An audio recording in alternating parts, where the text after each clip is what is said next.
if there's kind of like a universal acknowledgement of what spiritual reality is, so there's a set of observations that people are going to call spirituality. What we have are theories about those observations, so spiritual theories. There's evidence for something if it provides some kind of explanation for the observations.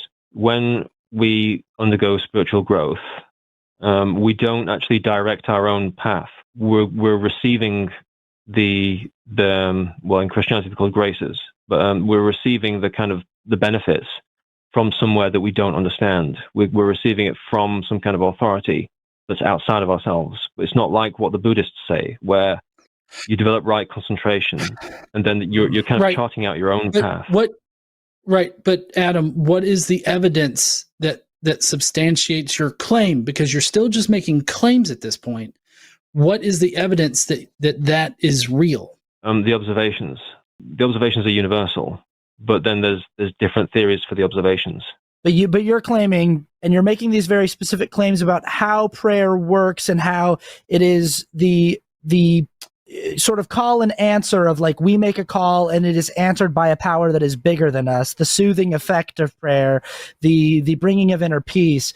But you're making the specific claim that it is specifically tied to this Christian epistemology, this Christian theology, this Christian worldview. What we're asking for you is, like, how do you arrive at that claim? Because you just said it's a universal experience. Why then do you believe that your specific epistemology, your specific theological framework is more correct than, say, Buddhism or Islam or, you know, any other religion that also practices prayer and has similar effects? Because it serves as a better explanation for the observations. Which observations? Just spiritual growth. So, like, the way in which we grow through prayer or meditation.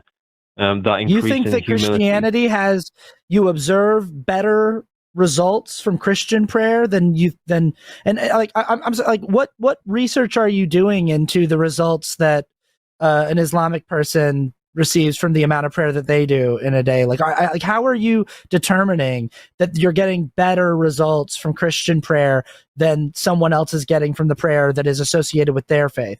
Well, the argument for the Holy Spirit is not based on who's getting spiritual growth better. It's just acknowledging that there is spiritual growth in people who are Buddhists or Christians.